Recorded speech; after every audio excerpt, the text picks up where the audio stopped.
Bienvenidos a este nuevo programa de MP Geopolítica. Bruno Garcini quien les habla, y en el día de hoy vamos a intentar abordar el tema de la semana, que es la caída barra colapso de Al-Assad en Siria y cómo esto puede impactar en los países de los BRICS.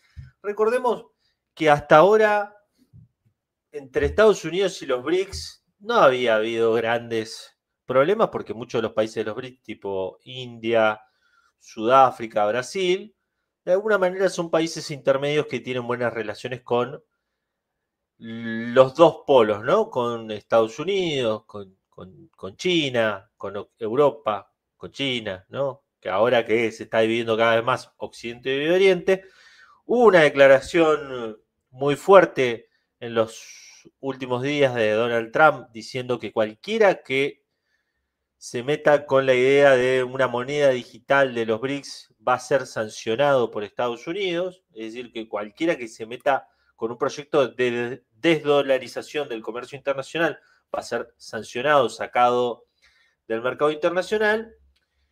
Y en las últimas cumbres, los BRICS se han ampliado, ¿no? Se han ampliado, ya están como países miembros otras naciones que algunas son intermedias, ¿no? Caso de Emiratos Árabes Unidos, y otras que se han anunciado para incluirse son países que están más relacionados con el eje del mal, como Irán, por ejemplo, ¿no? Entonces, la pregunta es si esta caída, este colapso de Al-Assad es el inicio de algo más abierto entre Estados Unidos y los BRICS como entidad. Es decir, si hay un cambio de ciclo donde Estados Unidos va a intentar utilizar todos los elementos posibles para que esos países que están en el medio terminen abriéndose los BRICS. Es decir, India, Sudáfrica, Brasil, se separen de los países del eje del mal, entre comillas, o se declaren enemigos de Estados Unidos. ¿Por qué decimos esto justo después de la caída de Al-Assad? Porque países tan importantes como China, como Rusia, habían jugado un rol bastante determinante en función de que el conflicto se congelara. Está bien que los diálogos habían sido en Astana, en Kazajistán, auspiciados por Rusia. En Siria, recordemos que era una guerra multinacional, porque estaba un bando de mercenarios auspiciados por los europeos, por Turquía, y otro par por Qatar, otro par por Egipto, otro par, es decir, cada país había metido la cuchara en su momento. Bueno, Egipto en ese momento no había metido la cuchara porque había caído Mubarak, y acá nos tenemos que poner un poco a hacer algo de historia. Intentaba, pensando en este video, intentaba recapitular un poco, porque bueno, llegamos a esta semana, pasaron 20 años en una semana prácticamente de historia, con la caída del gobierno de Al-Assad, pero para tener una perspectiva histórica hay que irse a la invasión a Irak. En la invasión a Irak, recordarán ustedes que era el proyecto del nuevo siglo americano, de los neoconservadores, los Kagan, los Powell, los Dick Cheney, que hablaban de un nuevo Medio Oriente, que se trazaran países divididos más que nada por etnias. Es decir, Irak que se dividiera en la población, en las áreas donde había mayor preponderancia de sunitas, chiitas y kurdos, y que esto se traspolara al resto de Medio Oriente, que se armaran estados confesionales y que los estados laicos, más allá de que ahora nos están bombardeando, de que la dictadura de Assad, los estados laicos donde no había preponderancia de minorías religiosas sobre las otras, más allá de que había estados autoritarios, fuesen sustituidos por estados seculares islámicos. Este proceso islamista viene más allá de esta época, viene más de los años 80, lo podemos rastrear con Hamas, por ejemplo, en Palestina, en la Franja de Gaza, y la hermandad musulmana que en los años 80 fue reprimida con dureza por el régimen de Al-Assad, por el padre de Bashar al-Assad, que le valió la condena internacional por haber utilizado agentes químicos en una revuelta de la hermandad musulmana. Bueno, este proceso reinicia en 2011 con las famosas primaveras árabes, que las primaveras árabes no eran otra cosa que vamos a cambiar los estados laicos seculares de gobierno, de régimen, amparado en la hermandad musulmana, en los grupos islamistas radicales, auspiciados por Turquía, por Qatar, principalmente eran los dos focos de financiamiento, y con el respaldo de Estados Unidos y la OTAN, y bueno, Twitter haciendo de las suyas porque sirvió como plataforma de difusión de argumentos para sostener las protestas. El primer país en caer fue Túnez, con las protestas, ¿no? Después vino Egipto, con la toma de la Plaza Tahrir. Después vino Libia, donde hubo una insurrección y Gaddafi sofocó la insurrección y inmediatamente se armaron determinadas operaciones mediáticas para vender que Gaddafi estaba masacrando civiles. Esto no quita que Gaddafi haya cometido violaciones de los derechos humanos, pero se simuló, por ejemplo, en ese momento, que la Plaza Verde había sido bombardeada y habían muerto miles de civiles y un grupo y un equipo de periodistas de Telesur fueron a esa plaza y había total normalidad, no había sido bombardeada. Es decir, Al Jazeera en ese momento, que había acumulado gran prestigio, Al Jazeera de propiedad de Qatar, ¿no?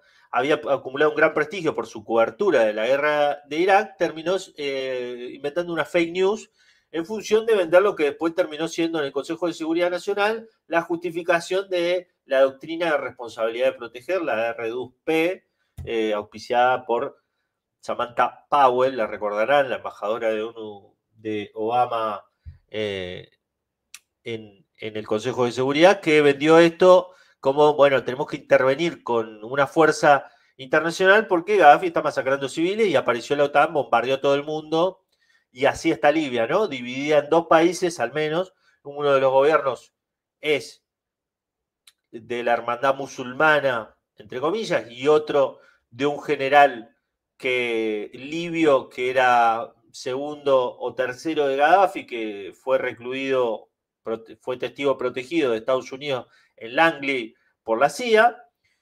Y ese es el día de hoy con un mercado de esclavos, trata, es una ruta migratoria por donde intenta pasar todo el mundo para Europa y los europeos se limpian las culpas pagando enormes cantidades de dinero a la Guardia Costera Libia para que devuelvan caliente las barcazas que intentan pasar a Europa y que con eso engrosan más los bolsillos de los traficantes de personas porque obviamente al ser más peligroso el viaje, más plata hay que pagar para viajar para allá y cuando no tiene más plata esa gente, inmediatamente son esclavizados de una manera como la vieja usanza, ¿no? Que tienen que pagar la comida que ingieren o a la de los mercados de esclavos que hemos visto, sino se arma un círculo de extorsión a la familia, donde esta gente tiene que pedirle recurrentemente a su familia que envíe dinero para que reciban comida o para que sean liberados. Ese es el modelo libio.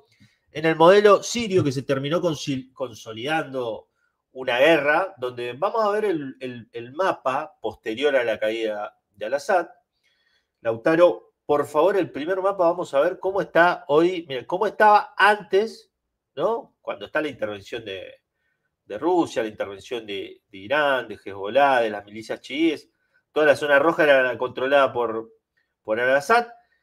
Ven esas zonas rojas, perdón, esas zonas amarillas son lo que hoy se llama, lo que era antes el frente al Nurra, pero que hoy se llama Hayat Tahrir al-Sham, que era el frente al Nurra, la división de Al-Qaeda en Siria, que a su vez en su momento quien dirige esto a Abu Mohamed al-Julani era segundo de al-Baghdadi del Estado Islámico.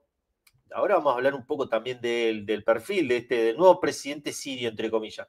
Y después las zonas verdes más oscuras son las zonas donde está el Ejército Nacional Sirio, que fue el primer armatoste que financió tanto la CIA como como los servicios de Turquía, que responde más que nada a los turcos y también a los franceses, los británicos y los estadounidenses. Bueno, la cuestión es que, ¿por qué colapsó el gobierno de Al-Assad? Esta es la gran pregunta, ¿no? La gran pregunta que todo el mundo nos hacemos y que creo yo que empezó toda una conversación. Bueno, los rusos lo abandonaron, bueno, Irán lo abandonó, bueno, Hezbollah lo abandonó.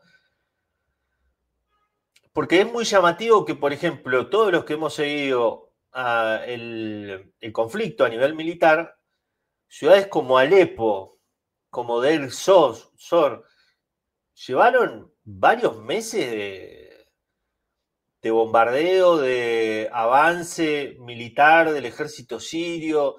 En algunas posiciones el Frente al-Nusra, más que nada los islamistas, construyeron ciudades subterráneas como jamás en la Franja de Gaza, lo cual hacía muy complicado cualquier tipo de avance territorial. Fueron combates sangrientos donde murieron miles de sirios, donde murieron miles de civiles, miles de personas, miles de combatientes y no combatientes.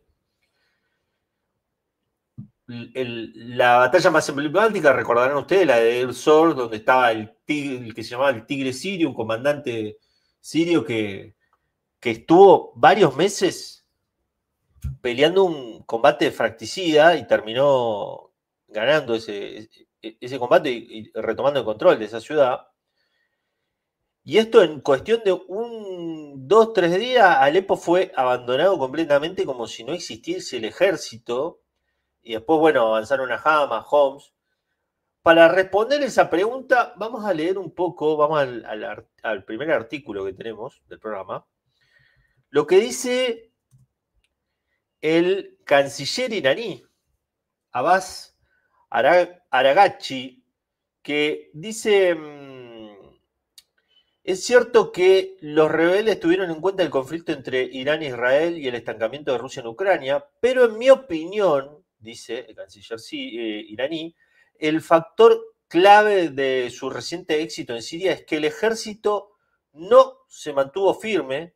Si hubiese luchado Alepo no habría caído, lo digo con total seguridad. Esto porque empezó toda una conversación de que Al-Assad había sido abandonado. También dijo que Irán conocía los planes de los rebeldes en cada paso del camino e incluso el número de soldados y qué fuerzas estaban recibiendo entrenamiento.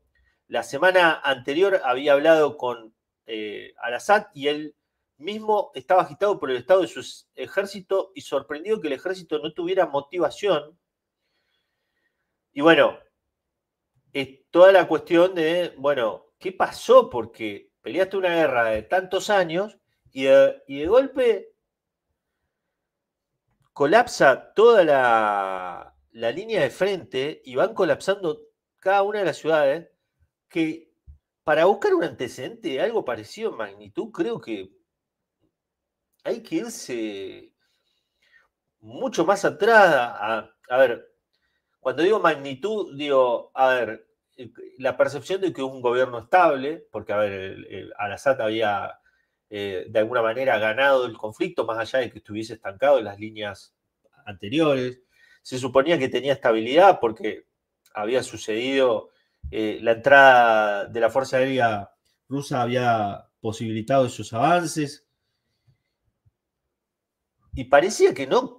O sea, lo último que podíamos esperar es que el gobierno sirio cayera como cayó, ¿no? Yo creo que para buscar un paralelismo de un gobierno que parecía muy sólido y que de un día para el otro se cae, quizás podríamos hablar de la disolución de la Unión Soviética, en algo de la misma característica de sorpresa.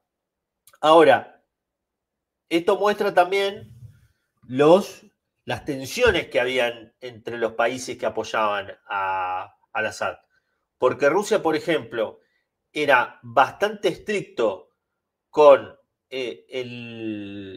respetar que la Fuerza Aérea israelí bombardeara constantemente cualquier tipo de posición militar de las milicias de Hezbollah o las milicias iraníes, en función de que había un acuerdo tácito de que no Rusia podía actuar sin que entrar en colisión con Israel, en tanto en cuanto permitiera a Netanyahu que bombardeara todas las veces que quisiese Siria. También cómo Israel bombardeó y asesinó al jefe de las fuerzas al-Quds en el consulado iraní en Damasco. Bien, o sea, veíamos viendo un deterioro de la situación siria por acción israelí que no se explicaba tanto porque el ejército israelí, el ejército sirio tampoco estaba enfrentando a Israel fuertemente ni estaba dejando operar a grande cantidad de milicias contra el Estado israelí.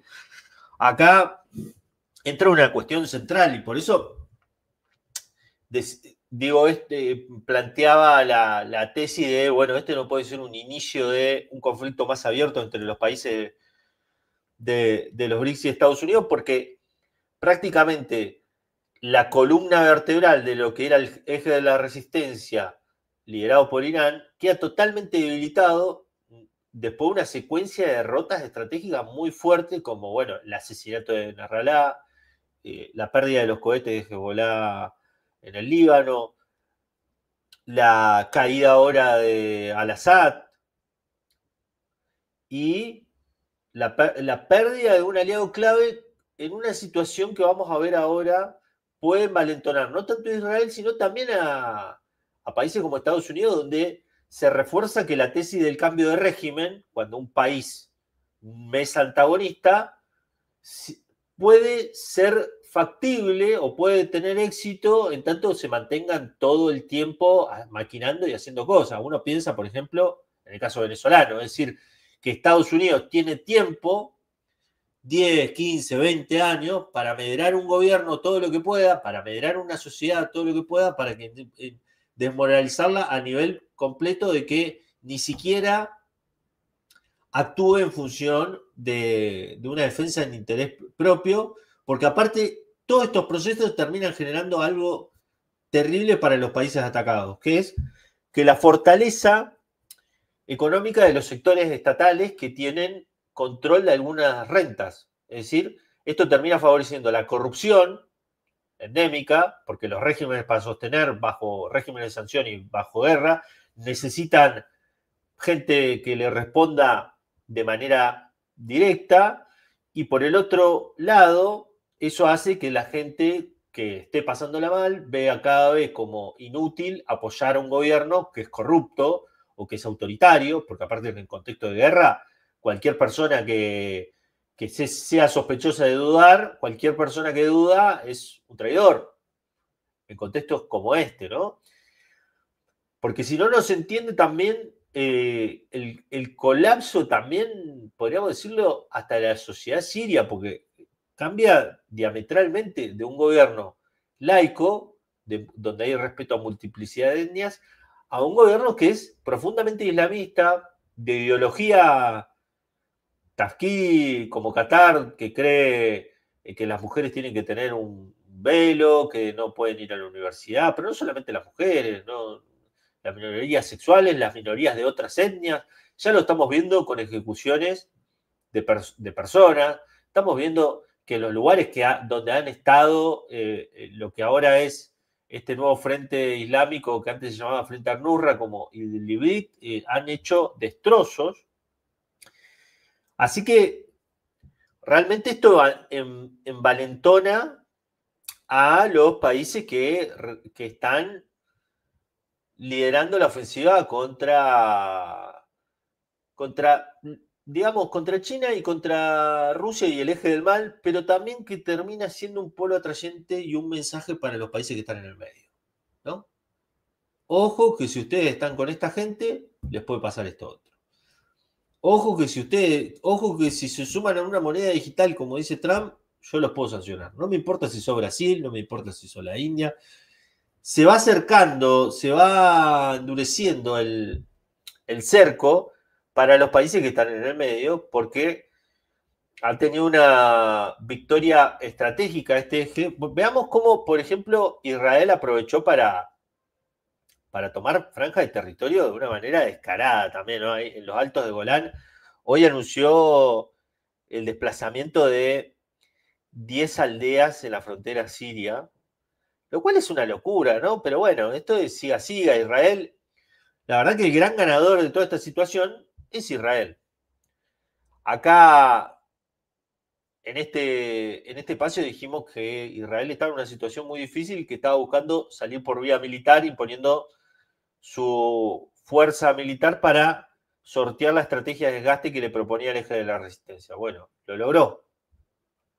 Hoy podemos decir que Israel, después del 7 de octubre, sale más fortalecido. Que eso puede llegar a ser duradero en el tiempo, si se sigue manteniendo algún tipo de conflicto, de algún tipo de conflicto más allá de sus fronteras, si Netanyahu continúa con su plan en Gaza, o si continúa con algún tipo de escaramuza en el Líbano, si se pasa de rosca, pueda llegar a tener consecuencias en la sociedad israelí, sí.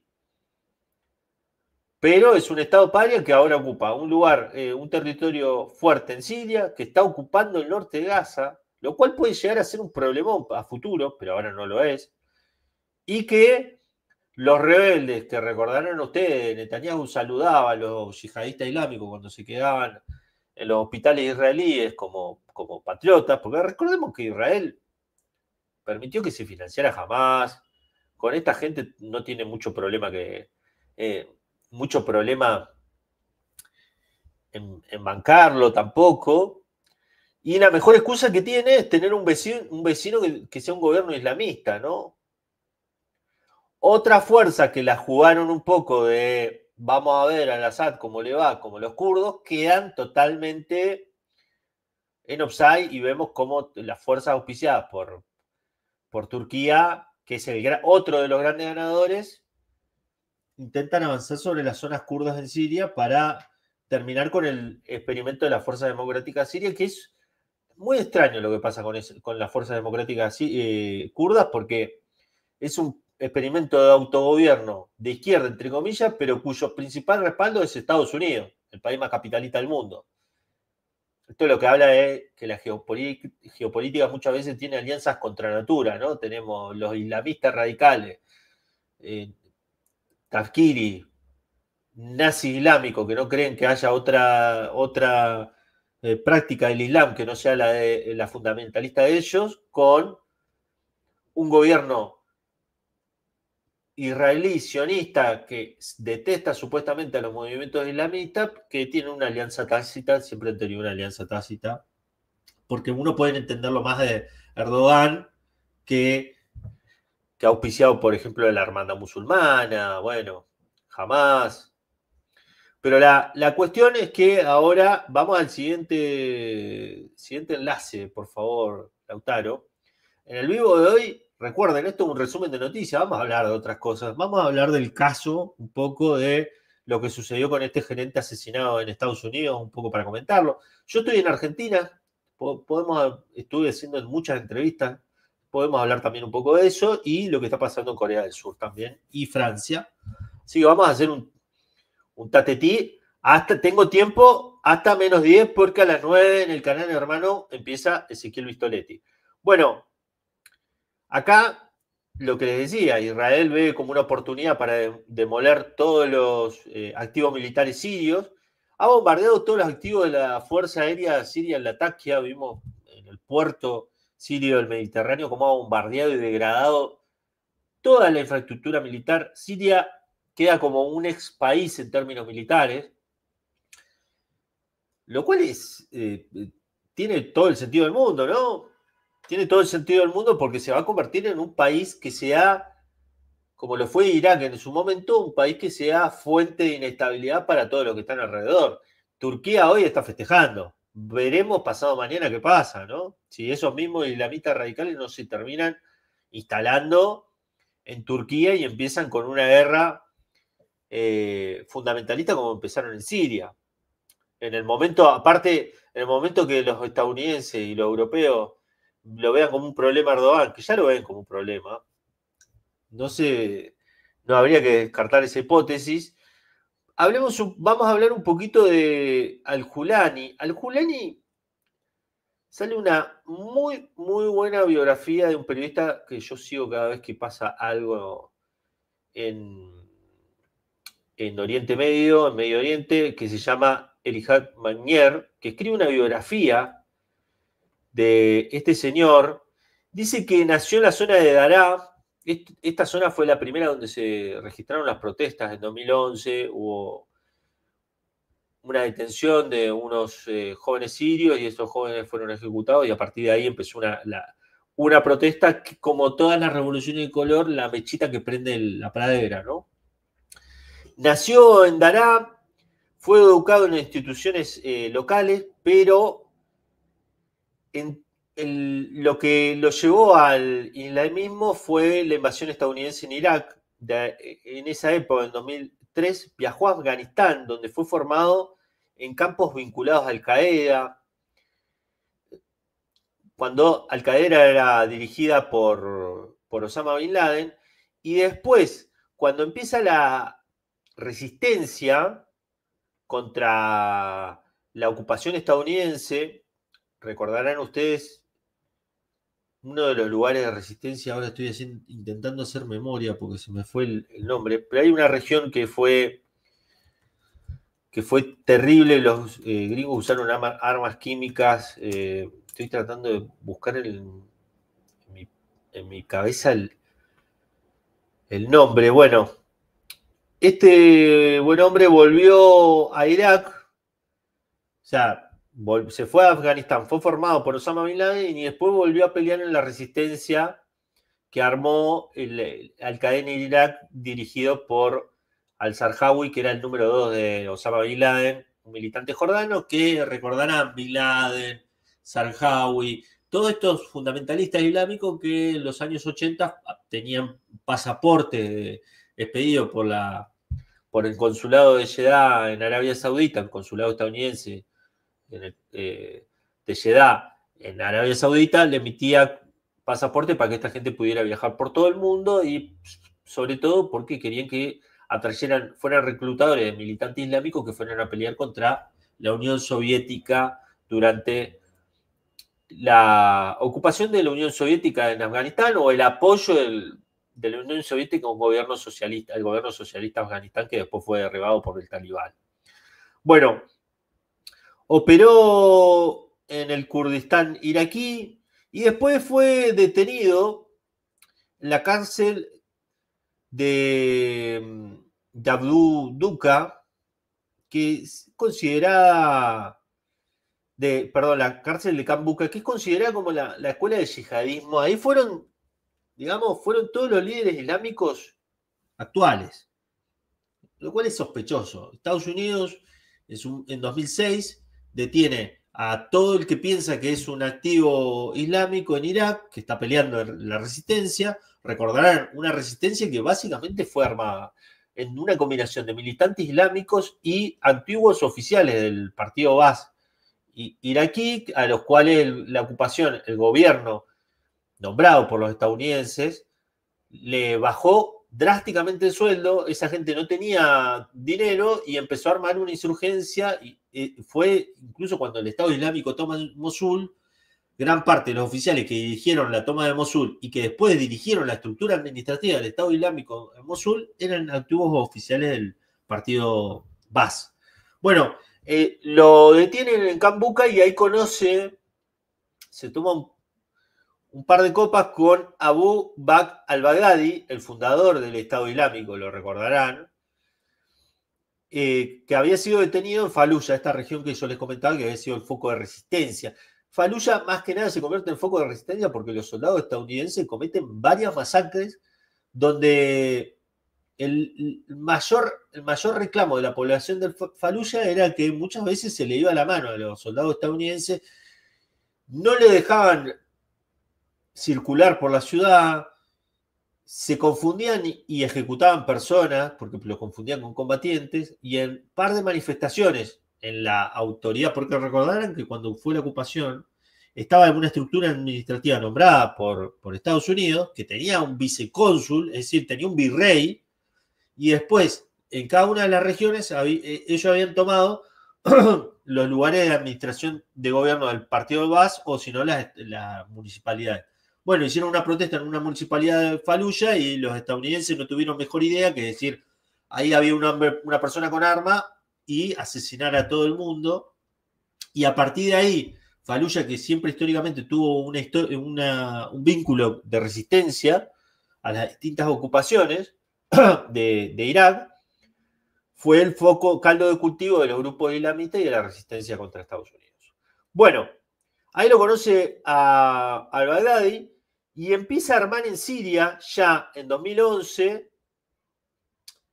el Estado Islámico en Siria. Hablamos del Giuliani, el que es hoy presidente de Siria de facto, ¿no? Hay un primer ministro nombrado, hoy acaban de disolver el Congreso y la Constitución siria por un gobierno de transición de 3 meses, pero este va a ser el califa de Siria, ¿no? De la parte de Siria que antes gobernaba el partido de Al-Assad. Bueno, esta persona, cuando empieza a haber movimiento, gran parte de los islamistas circulaban por Siria, llegaban a Irak por Siria. O sea, todo el movimiento, también toda la explicación de que en Siria hubiesen tantos fundamentalistas islámicos es que el gobierno sirio empezó a dejar que esta gente actúe, primero para que se resistieran a la ocupación estadounidense, y después una manera de contención social. En algún momento, obviamente, se dieron vuelta esta gente y le armaron una insurrección armada. Cuando empieza la insurrección armada, empieza como oficial al-Giuliani de al-Baghdadi, pero cuando se crea al-Nusra, y él lo crea por orden de al-Baghdadi, pasan un par de años y Baghdadi arma el Estado Islámico del Levante. Recordarán ustedes que estaba comprendido principalmente por Irak y por una zona de Siria fronteriza con Irak, donde la capital era Raqqa. Y ahí en ese momento el Giuliani rompe con al-Zarqawi y le dice, nosotros al-Nusra no va a caer, no va a ser subalterno de una fuerza que recién está saliendo como el Estado Islámico, y se hace una alianza con al-Zarqawi, que en ese momento estaba en Al-Qaeda. Por eso al-Nusra es conocido como la filial de Al-Qaeda en Siria. Este señor después, por una cuestión de dinero, por una cuestión de royalty, cuánta plata al-Nusra le tiene que pasar a Al-Qaeda, termina rompiendo también con al-Zarqawi. Al-Zarqawi es asesinado y arma lo que hoy se conoce como este movimiento Hayat Tahrir al-Sham. Y lo que muestra esto es que al-Giuliani es una persona muy pragmática y lo estamos viendo con la negociación con los rusos. Los rusos quieren mantener sus bases, Latakia principalmente, y Tartus. Y como los iraníes ven que hay una oportunidad para mantener esas posiciones. ¿Por qué? Porque este gobierno que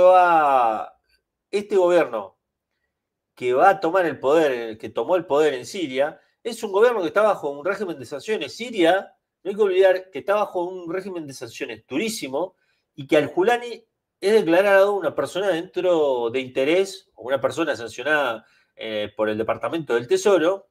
Entonces es un gobierno que no puede hacer comercio internacional en tanto Estados Unidos lo vale. Lo mismo que pasa con el Talibán en Afganistán. Y Irán tiene el antecedente de hacer buenas relaciones con el Talibán, que comparten fronteras, Afganistán e Irán, y está trabajando para por lo menos mantener una serie de activos y una buena relación, porque obviamente Siria va a ser utilizado como un puente para enviar islamistas a Irán en función de la guerra civil que viene, que es una guerra civil en Irán, posiblemente en los próximos años, y Rusia, mientras tanto, sabe que esto es un gobierno que tiene pie de barro porque necesita financiamiento. Así que veremos qué pasa con al-Giuliani, porque Estados Unidos parece haber adoptado la posición de, bueno, este problema no es mío, lo dijo Trump el otro día, ¿no? Nadie se meta, que se arreglen la gente de ahí, que se arreglen los que están ahí. Esto puede tener un impacto de inestabilidad como lo fue Irak.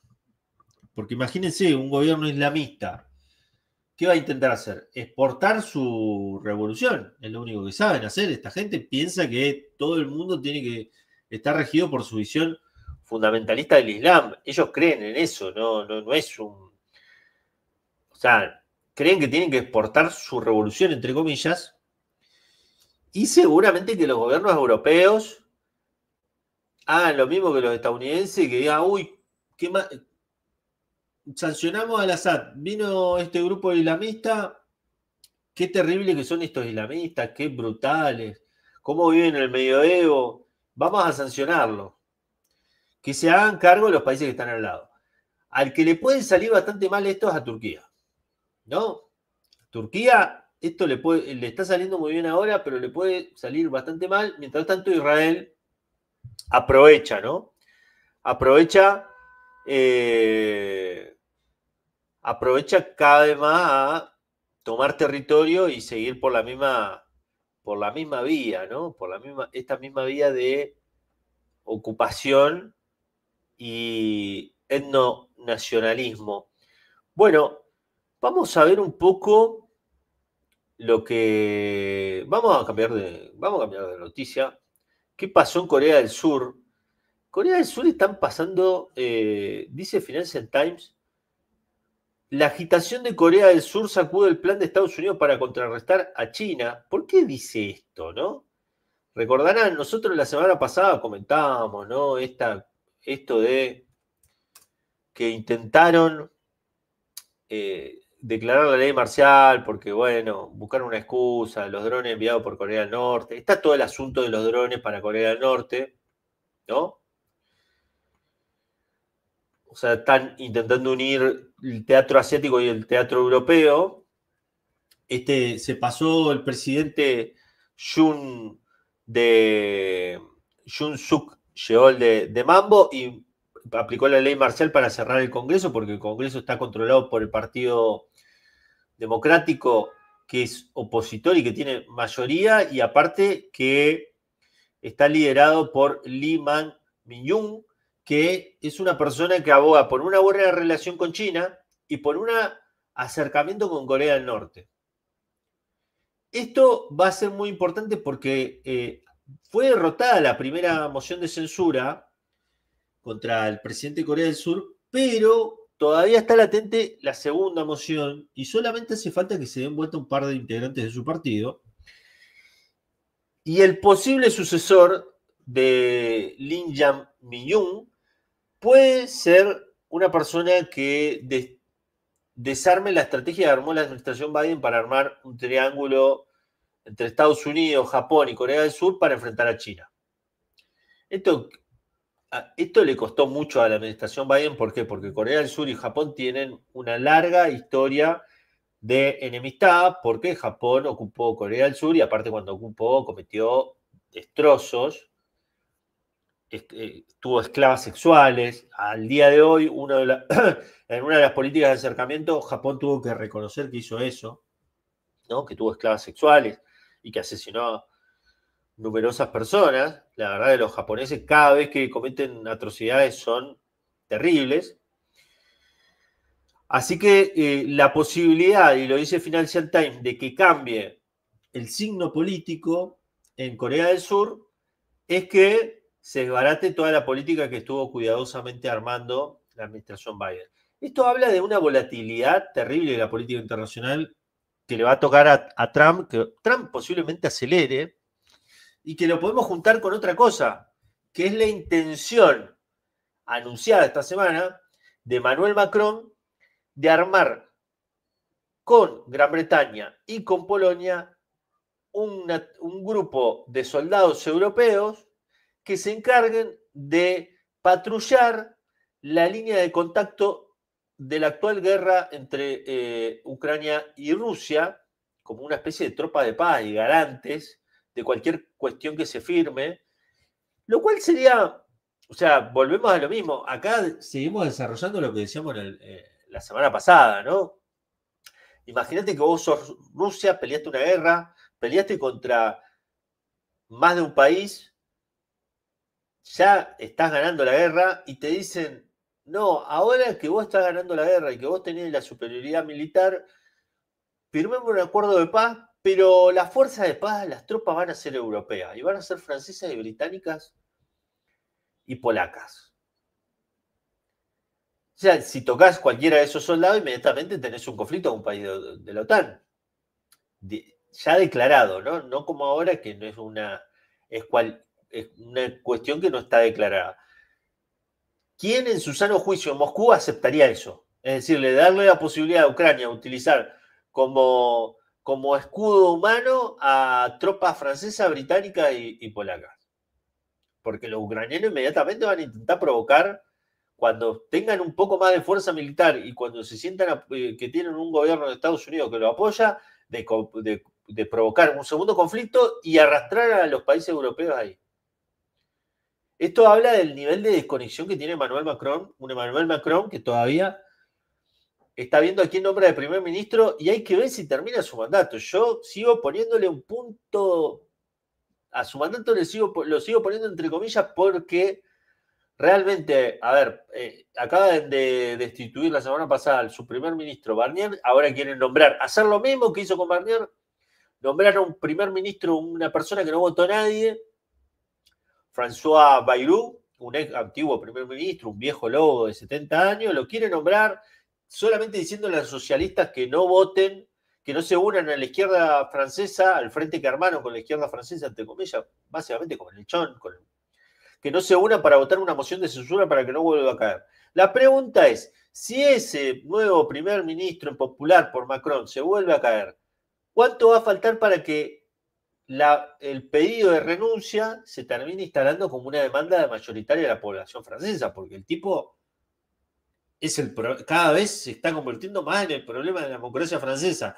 Y además de todo eso, exporta su falta de practicidad a la arena europea con una propuesta que va a ser realmente, si piensan que los rusos van a aceptar eso, están equivocados.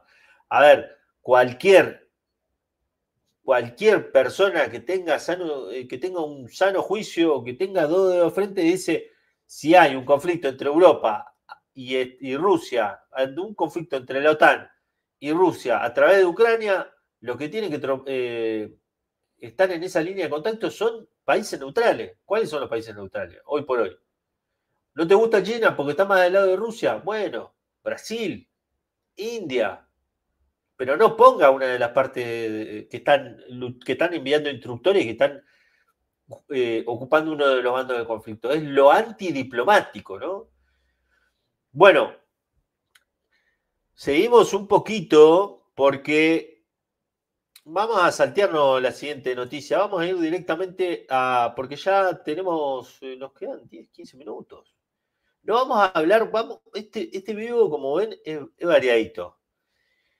Vamos a hablar ahora del asesino del CEO, que yo creo que todos ustedes están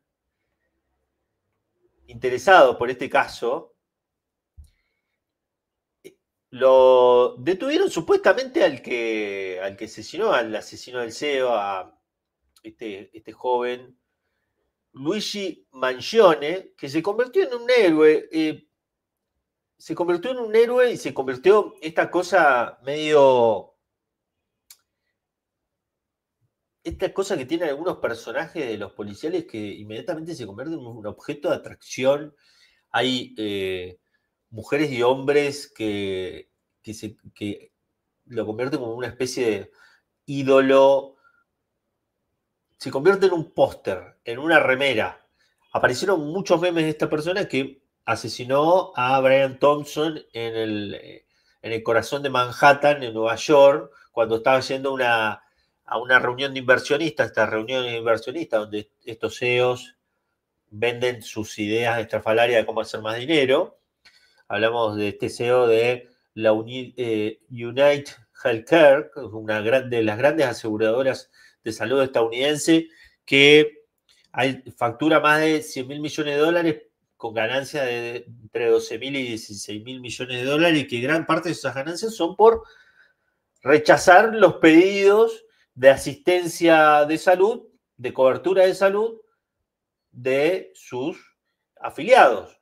tiene el monopolio, digamos, o el oligopolio de un sistema de salud como el Medicare Advantage, dado por el Estado, y también como sabrán ustedes, cada uno que se quiere pagar un seguro de salud lo puede hacer de manera privada, y después, como las aseguradoras, se dedican básicamente a buscar, a darte vuelta, a ver qué te pueden encontrar para no pagarte nada de su tratamiento. Este joven, lo extraño, es que era un estudiante de la Ivy League, es decir, un estudiante de una de esas universidades de Stanford, que están dentro del club de estas grandes universidades estadounidenses de la elite occidental. Hijo o nieto, más bien, de un desarrollador inmobiliario de Baltimore que tenía una radio, que tenía enorme capital de edificios en Baltimore, que tenía un club de golf, de la High Society muy fuerte. Es decir, un hijo de un CEO mata a un CEO. Miren ustedes el nivel, ¿no? de complejidad, de repitencia. Lo agarran a este joven, pues se pone una máscara, pero hay un momento donde va a un local y le logran descubrir la cara, y en un McDonald's un señor, un empleado, escucha a otras personas que comentan y le dicen a él que les parecía que en ese McDonald's de Pensilvania estaba el asesino de este CEO. Inmediatamente el McDonald's, para que vean la magnitud, fue llenado por completo de comentarios negativos sobre lo que de comentarios negativos sobre la suciedad del McDonald's, como de represalia para que nadie fuera ahí. Acá hay un soplón.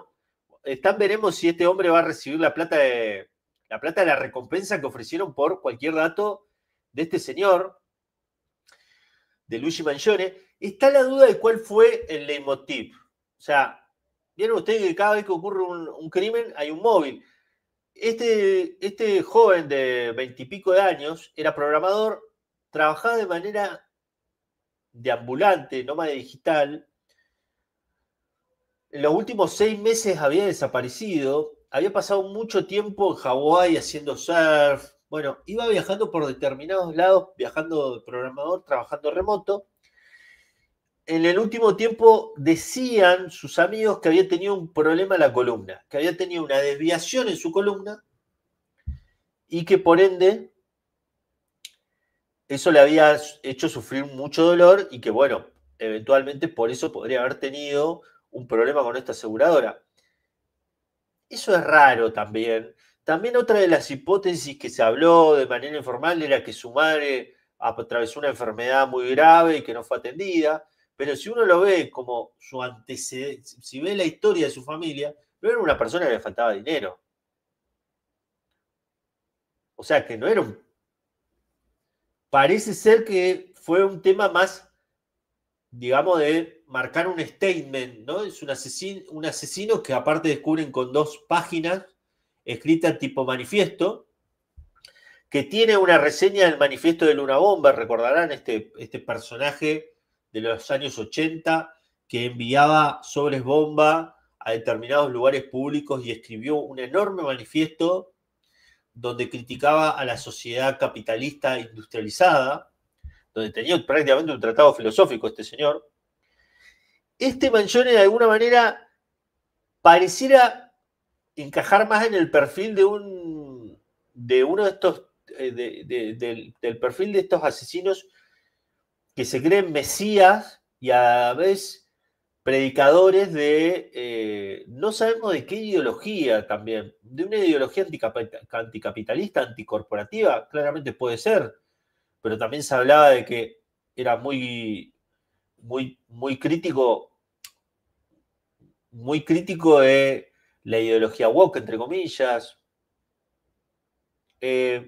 Así que este personaje encendió las alarmas por otro motivo. Es decir, no solamente acá apareció el tema este del bandido social que es reivindicado, lo comparaban con Butch Cassidy, el ladrón de los tiempos de los cowboys en Estados Unidos, que se convirtió en un héroe, una figura, con Robin Hood, ¿no?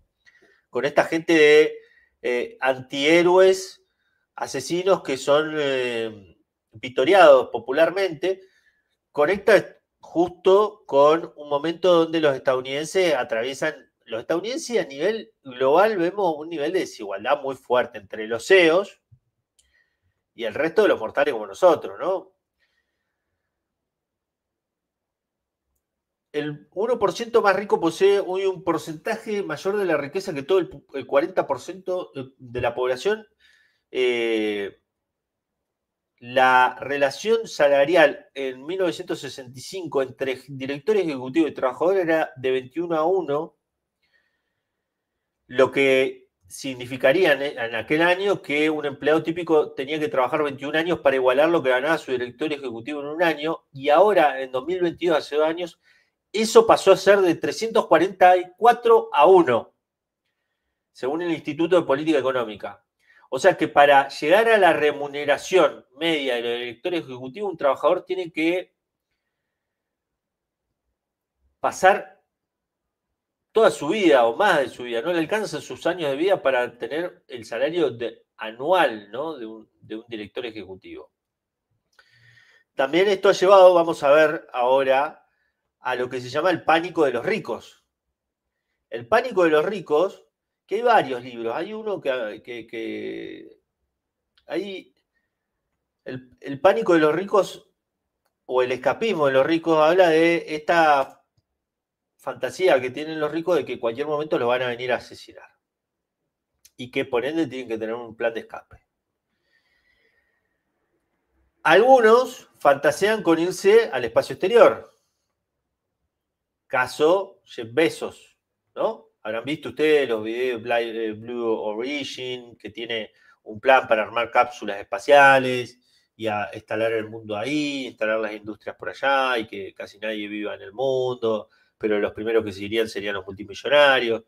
Habrán visto también el plan de lo más diciendo que hay que crear una civilización en Marte. Está la fantasía, lo hablaba Assange, de los directores de las grandes tecnológicas, de poner su conciencia en la nube para trascender. El escapismo habla de los ricos buscando protegerse de la violencia que ellos generan con su desigualdad social. Bueno, inmediatamente asesina a Brian Thompson. Las empresas que se dedican a dar servicios de seguridad a CEOs aumentaron sus acciones, se dispararon por completo y empezaron a desaparecer de los staff border, como se llama. Ustedes cuando se meten en cualquier página, por ejemplo, ExxonMobil, ve el staff border y ve el CEO, ve los distintos directores corporativos. Empezaron a desaparecer toda esa información por el gran temor que disparó este asesinato, porque este hombre iba caminando por el centro de Manhattan y pegaron 2 cocazos y lo mandaron, digamos, al infierno, ¿no? Ni siquiera lo pudieron velar en público, lo tuvieron que velar escondidos prácticamente su familia. Bueno, hace 2 meses, 3 meses salió una nota de CNN donde habla de los búnkers que se estaban armando los mega ricos, billonarios, que tienen ahora, se arman mansiones que tienen quirófanos, que tienen cines, fortalezas de lujo para evitar que los intenten asesinar. Uno de los que hablan, bueno, es un gran millonario de la India como Mukesh Ambani, que es el dueño de Reliance, una de las refinerías más importantes del mundo. Y hay otros más, vamos a ir viendo. Vamos, por favor, Lautaro, vamos a ir un poquito más abajo. Vamos a ir al primero. Vamos a ver a ver, deja ese es un cine de esta gente que pone ahí abajo. Anda el segundo, por favor. Dice, hay un búnker con pista de bolos diseñados por Safe. Este es un búnker que está armado por una empresa que se dedica a esto, a vender soluciones para los ricos. Después más abajo hay un hotel diseñado hacia el subterráneo, como el Ritz se denomina, que esto lo está armando una empresa que se llama Safe Strategically Armored and Fortified Environments, que se dedica a armar búnkeres para estos ricos. Hasta Mark Zuckerberg dicen que está construyendo en Hawái un refugio subterráneo de... Esperen que justo me sonó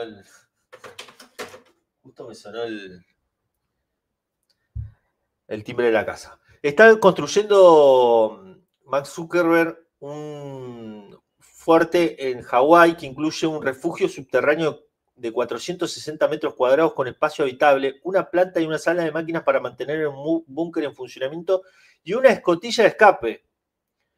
Bueno, se dice que Bill Gates tiene búnkeres debajo de todas sus numerosas casas. Y hay de todos, la verdad. Esta empresa dice que se han disparado los pedidos para armar búnkeres.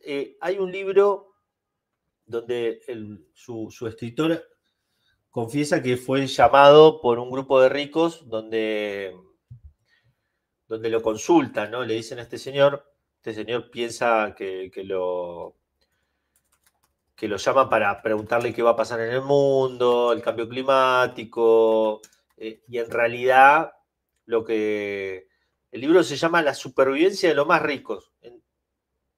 Y en realidad lo llaman a él para preguntarle, bueno, si pasa un conflicto, una guerra mundial, si hay un holocausto nuclear, si hay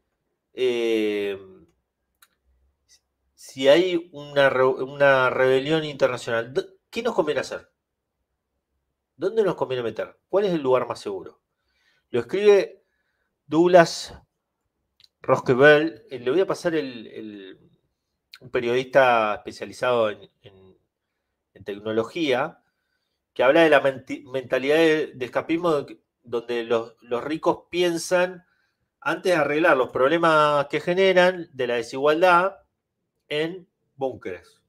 Y él empieza a armar, por ejemplo, Ivanar, otras ideas, por ejemplo, de armar estados acuáticos.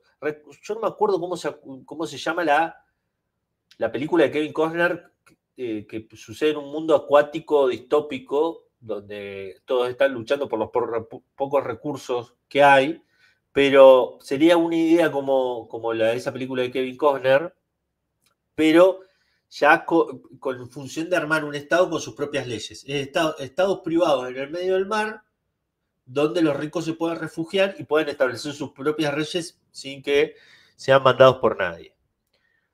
Y así él va contando determinados experimentos que a algunos ricos les gustaría hacer. Bueno, vamos a ver un poco de los comentarios. Mundo acuático se llama, dice Héctor Cubillo. Vamos a ver algunos comentarios. Bueno, Blas Ochoa, que creo que se fue porque vi un comentario por ahí, decía, hoy me enteré que Trump designó a un cubano anticastrista como embajador de Buenos Aires, se llama Peter Lamelas. Permacultura en Extremadura, Mongolia es el origen de casi todas las migraciones históricas de Asia hacia Europa. Todos los europeos procedemos de pueblos que iban huyendo de otros pueblos que huían de los mongoles. Gracias por ese comentario. Permacultura en Extremadura, que hoy no te tuve tan presente. El programa anterior dialogamos prácticamente, estuvo sentado acá, Permacultura. Le mandamos un saludo. Beatriz Pulido, que está por ahí. Pueden ir dejando los comentarios. Lautaro, ¿tenés algo que comentarme, que decirme? Te quería hacer una consulta sobre algo que estuvo en la temática hoy más que nada, que es el avance de Turquía en territorio sirio y el avance de Israel también en territorio sirio. Si ese territorio va a estar en completa disputa en parte de Turquía, Israel, También un poco preguntarte sobre Tartum, si los rusos ya se están yendo, porque tengo ahí como información cruzada, hay un eje pequeño de resistencia. ¿Cómo ves esa situación más que nada en general?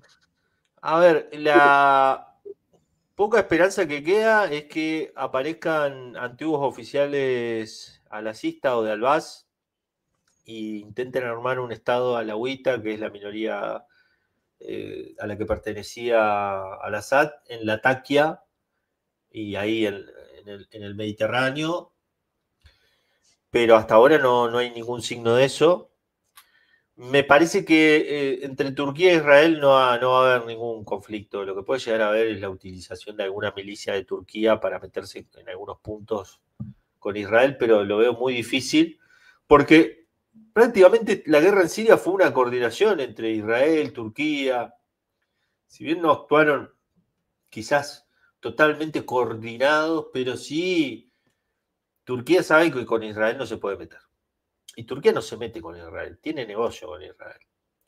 Y Turquía está en el negocio, hoy por hoy, de ser un país que todos necesitan.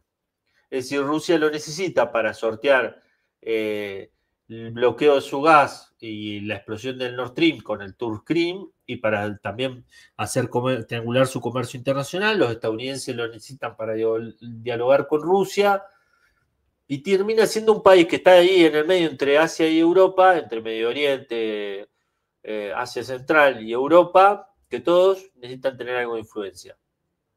Lo que no quiere decir que el día de mañana alguien se enoje y diga, che, ¿por qué no desestabilizamos este país que ya no nos conviene que sea tan estable? Y se abre el interrogante de qué va a pasar el día que Erdogan muera, porque Erdogan, yo que sepa, no es Matusalén, en algún momento se va a morir ese señor. Completamente. ¿Y qué va a suceder ahí? No lo sabemos, porque al final tiene una estabilidad que se basa en que Erdogan cada cierta cantidad de tiempo es reelegido, pase lo que pase, ¿no? Tiene una cierta clientela política que siempre lo vota. Y con esto nos vamos, Lautaro, porque ya en 10 minutos está Ezequiel Vistoletti en su canal Demoliendo Mitos, haciendo un nuevo vivo. Te mando un saludo, Lautaro, un saludo a todos ustedes. Chau, chau. Abrazo, Benito. Saludos a todos.